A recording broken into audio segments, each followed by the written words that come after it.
नमस्ते dear viewers. आज के इस वीडियो में हम लोग हमारा इलेक्ट्रोमैग्नेटिक इंडक्शन का 5वां वीडियो डिस्कस कर रहे हैं। मेरे प्यारे व्यूअर्स, देखिए इसके पहले जो भी वीडियोस देखे हैं हम लोग डिस्कस किए हैं। अगर आपने वो वीडियोस नहीं देखा है तो एक बार देखिए, लिंक नीचे डिस्क्रिप्शन में मिलेगा। हर एक वीडियो आपके लिए हेल्पफुल होगा, 100% गारंटी है मेरा।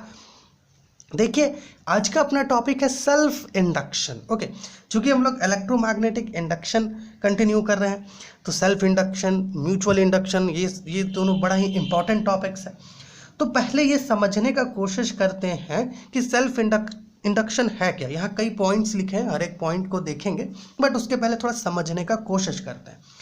प्यारे व्यूअर्स, मान लेते हैं कि ये कोई सर्किट है। जस्ट इमेजिन कि ये कोई सर्किट है जो एक पावर सोर्स से कनेक्टेड है। ओके, मान लेते हैं कि ये जो सर्किट है मेरे प्यारे व्यूअर्स, इस सर्किट में कुछ करंट फ्लो करता है। ओके, मान लीजिए कोई करंट आई फ्लो कर रहा है इस सर्किट के अंदर। ओके, और हम लोग क्या जानते हैं कि जो करंट है, ये जो करंट है ये क्या करता है, ये मैग्नेटिक फील्ड प्रोड्यूस करता है ना। हम लोग जानते हैं ये करंट जो है ये मैग्नेटिक फील्ड प्रोड्यूस करता है। ओके, अब मेरे प्यारे व्यूअर्स, मान लीजिए कि आपका ये जो करंट आई है, ओके, वो किसी इंस्टेंट में बदलने का मतलब है या घट रहा होगा या बढ़ रहा होगा। ठीक है, मान लीजिए किसी भी इंस्टेंट में अपना जो करंट है वो बदला। जब आपका करंट बदला, चेंज हुआ, तो करंट के कारण ही मैग्नेटिक फील्ड है, तो मैग्नेटिक फील्ड भी चेंज होगा। मैग्नेटिक फील्ड चेंज होगा तो इस सर्किट से जो फ्लक्स लिंक्ड होगा, ये जो सर्किट हम लोग लिए हैं, इस सर्किट से जो फ्लक्स लिंक्ड होगा ये भी तो बदलेगा, है ना। इस सर्किट से मैग्नेटिक फ्लक्स जो लिंक्ड होगा वो भी तो चेंज होगा। जब आपका मैग्नेटिक फ्लक्स चेंज होगा, हमें पता है चेंजिंग मैग्नेटिक फ्लक्स क्या प्रोड्यूस करता है, ईएमएफ प्रोड्यूस करता है ना, कुछ ईएमएफ इंड्यूस करता है। यहाँ पे इस सर्किट के अंदर क्या होगा, कुछ ईएमएफ इंड्यूस होगा। ओके, इसी प्रोसेस को कहते हैं सेल्फ इंडक्शन, जहाँ पर आपका जो सर्किट है, ओके, ये है ना, जो आपका सर्किट है, इस सर्किट में खुद से ईएमएफ इंड्यूस होता है करंट चेंज होने के कारण, उसे ही कहते हैं सेल्फ इंडक्शन।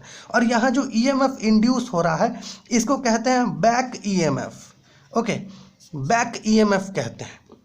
यहाँ हम लोग लिखे हैं the phenomenon of production of an induced EMF in a circuit itself, okay, itself, खुद से, due to change in current through it is called self induction and the induced EMF is called back EMF. Induced EMF को क्या कहते हैं, back EMF कहते हैं। Hope ये चीज़ आप समझ पा रहे हो कि आखिरकार सेल्फ इंडक्टेंस है क्या। इसको एक और एग्जांपल से हम लोग समझने का कोशिश करते हैं, क्योंकि देखिए बेसिकली क्या होता है कि किसी भी सर्किट में जो करंट है वो, है ना, 0 से मैक्सिमम हो जाता है ना। ओके, आपका जो सर्किट है अगर उसमें करंट 0 से मैक्सिमम इंक्रीज हो रहा है तो ये एक्चुअली में एक सर्टेन इंस्टेंट में ही हो जाता है, तुरंत हो जाता है, इंस्टेंटेनियस होता है ये। ओके, तो हम लोग ये कह सकते हैं कि जब भी आप स्विच ऑन करें, है ना, SWITCH, जब आप स्विच ऑन किए तो इस केस में आपको सेल्फ इंडक्शन देखने को मिलेगा, या फिर आपने स्विच ऑफ किया तो इस केस में देखने को मिलेगा। क्योंकि जब आप ऑन करेंगे तभी करंट जो है वो 0 से मैक्सिमम जाएगा, है ना, तो उस समय आपको कुछ सेल्फ इंडक्शन ऑब्जर्व होगा।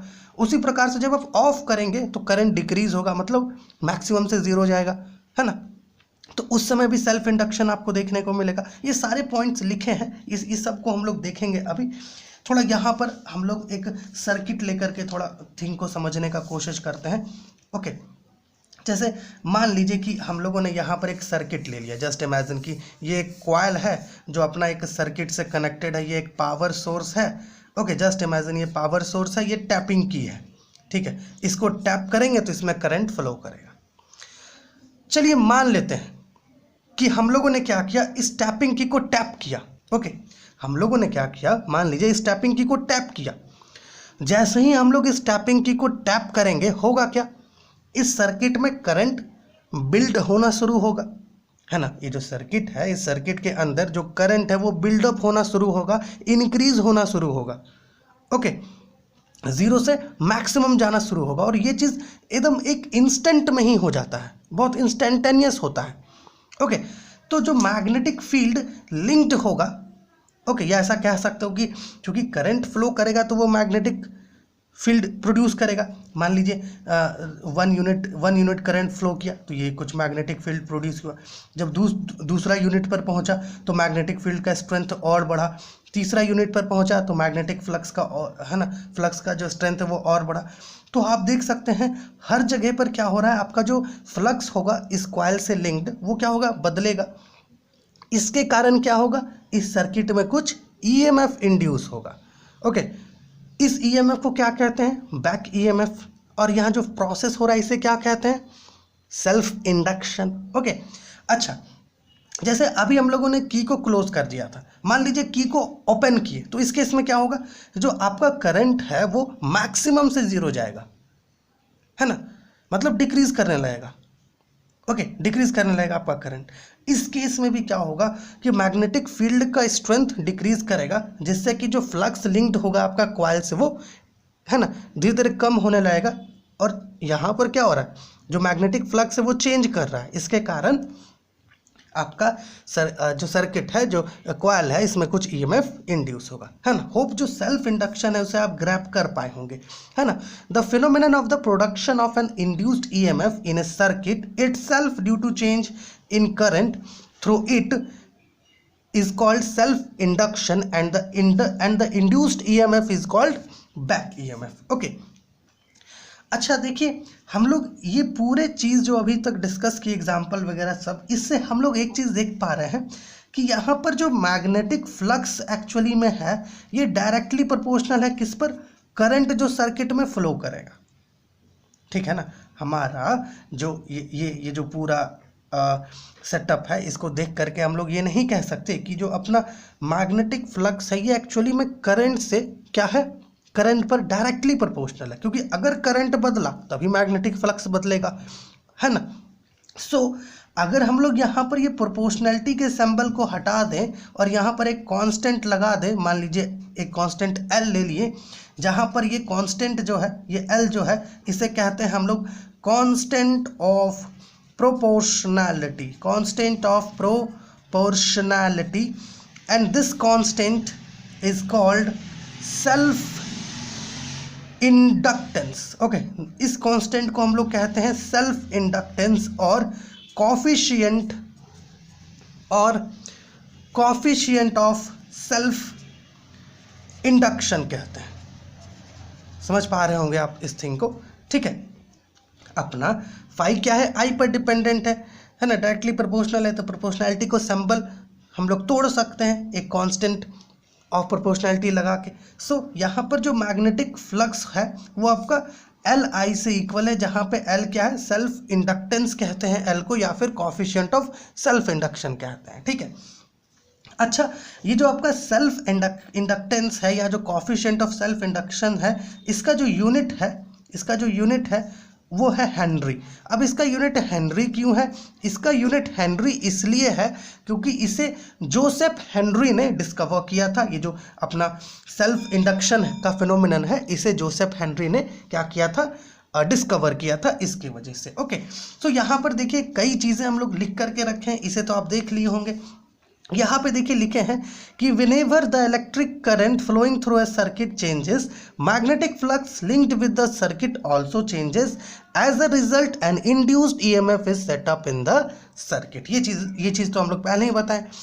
फिर देखिए यहाँ पर फिगर के मुताबिक हम लोग एक चीज़ समझाने का कोशिश भी किए हैं कि if the current in the circuit increases, मान लीजिए कोई सर्किट है, इसमें अगर करंट बिल्डअप हो रहा है, मतलब जो करंट है स्मॉल आई वो इंक्रीज हो रहा है, तो इस केस में क्या होगा, जो ईएमएफ इंड्यूस होगा वो करंट के अगेंस्ट इंड्यूस होगा। क्योंकि हम लोगों ने इस वीडियो में लेंजेस लॉ को डिस्कस किया, और लेंजेस लॉ क्या कहता है कि ईएमएफ जो इंड्यूस होगा वो इस प्रकार से होगा कि जिस चेंज के कारण वो प्रोड्यूस हो रहा है वो उस चेंज को अपोज करेगा। हम लोग लेंजेस लॉ में ये चीज़ देखें। तो यहाँ पे अगर करंट सर्किट में बिल्डअप हो रहा है, ओके, तो ईएमएफ यहाँ पर इस प्रकार से इंड्यूस होगा कि ये इस इंक्रीजिंग करंट को अपोज कर सके। इसलिए देखिए करंट इस डायरेक्शन में है और ईएमएफ इस डायरेक्शन में, लेकिन वहीं अगर करंट सर्किट में डिक्रीज कर रहा होगा, मतलब कम हो रहा होगा करंट, हम लोगों ने स्विच ऑफ कर दिया तो करंट डिक्रीज होता है। ओके, उस केस में हमारा जो ईएमएफ है वो करंट के डायरेक्शन में इंड्यूस होगा, क्योंकि वो अपोज है ना, जो आपका जो चेंज है जिसके कारण वो प्रोड्यूस होता है उसको अपोज करेगा। ओके, इस पॉइंट को यहाँ लिखे हैं, if the current in the circuit increases the EMF induced is against the current, and if the current in the circuit decreases the EMF is along the direction of the current। ये दो figures को भी please screenshot लेके आप draw करके रखिएगा और ये सारे पॉइंट्स को भी अच्छे से लिख लीजिएगा, ठीक है। अब चलिए कुछ और चीज़ें थोड़ा सा देख लेते हैं मेरे प्यारे व्यूअर्स। जैसे हम लोगों ने क्या देखा कि phi is equal to L I है। ओके, तो ये जो है phi is equal to L I, इसकी मदद से हम लोग यहाँ पे सेल्फ इंडक्टेंस L का फॉर्मूला लिख सकते हैं, जो आपका phi बाई आई से इक्वल होगा, जहाँ पे phi क्या है, मैग्नेटिक फ्लक्स है आपका। ओके, जो सर्किट से लिंक्ड है ना, और आई क्या है, करंट है आपका। ओके, जो भी प्रॉब्लम्स में गिवन होगा तो इसको भी ध्यान रखिएगा। अब यहाँ पर देखिए मेरे प्यारे व्यूअर्स, मान लीजिए कि आपका जो सर्किट है, जो भी आपने कॉइल लिया है, उसके अंदर जो करंट फ्लो कर रहा है, अगर वो 1 यूनिट का करंट है, ओके, या फिर इसे ऐसे लिख सकते हैं कि अगर ये 1 एम्पियर का करंट है, तो इस केस में आप देख पाएंगे कि आपका जो L है, जो सेल्फ इंडक्टेंस है या फिर जो कोफिशिएंट ऑफ सेल्फ इंडक्शन है, वो मैग्नेटिक फ्लक्स से इक्वल होता है। इसको थोड़ा सा ध्यान में रखिएगा, ठीक है। अगर जो गिवन सर्किट है उसमें करंट 1 एम्पियर का फ्लो करे, तो उस केस में जो आपका कोफिशिएंट ऑफ सेल्फ इंडक्टेंस होगा, है ना, या ऐसा कहेंगे कोफिशिएंट ऑफ सेल्फ इंडक्शन जो होगा, या फिर जो सेल्फ इंडक्टेंस होगा, वो मैग्नेटिक फ्लक्स से इक्वल होगा, ठीक है। इस चीज़ को भी आप जो है ना ऑब्जर्व मतलब अच्छे से समझ पाए होंगे। सो चलिए मिलते हैं आपसे कहाँ पर, अगली वीडियो में, जहाँ पे हम लोग self inductance of A solenoid को देखेंगे, कुछ न्यूमेरिकल प्रॉब्लम्स को सॉल्व करेंगे। होप ये वीडियो आपके लिए हेल्पफुल हुआ होगा। चलिए मिलते हैं आपसे अगले वीडियो में।